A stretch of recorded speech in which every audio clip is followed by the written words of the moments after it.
Labadiena, regbio mėgėjai, sveikiname su jumis iš Šiaulių. Čia visai netrukus Lietuvos regbio taurė, kitaip be abejo dar vadiname Dariaus ir Girėno taurė.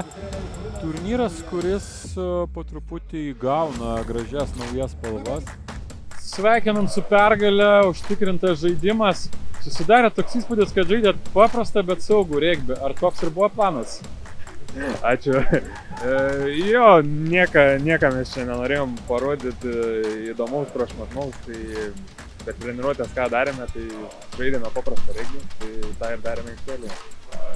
Pirmas 20 minučių, sukrauta esminė persvara, kurią pavyko išlaikyti. Kuom jos skiriasi nuo visko, kas vyko po to? Aš manyčiau, išėjom labai gerai pasiruošę, tikrai užsivedė ir norėjom nurodyti, kad mūsų komanda yra ne vien tik dublerių sudaryta, bet ir bendra. Tai ačiū jaunimui, kurie parodė charakterį ir tikrai prisidėjo labai daug. Tos 20 minučių aš nemanyčiau, kad taip ir baigėsi, gal tos geltonos kortelės kažkiek nulėmė tą greičio prislopinimą, bet šiaip viskas buvo gerai. Dar viena galimybė jiems ir tai turėtų būti jų pirmasis žeminimas, vis dar ne.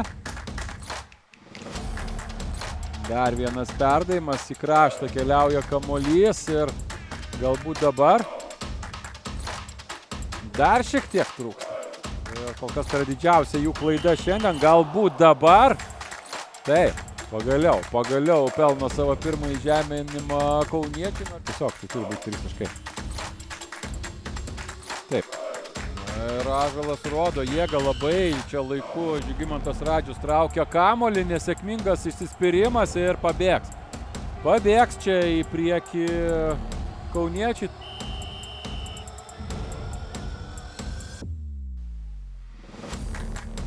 Čia mažai vietos įsibėgėti, tačiau be abejo, tokias situacijas reikia šlifuoti treniruočių metu.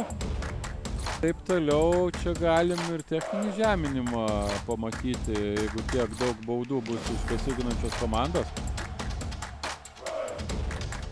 Užvaldys lieka su kamuoliu. Baltreksas turi gerą progą čia, kairėje dešinėje.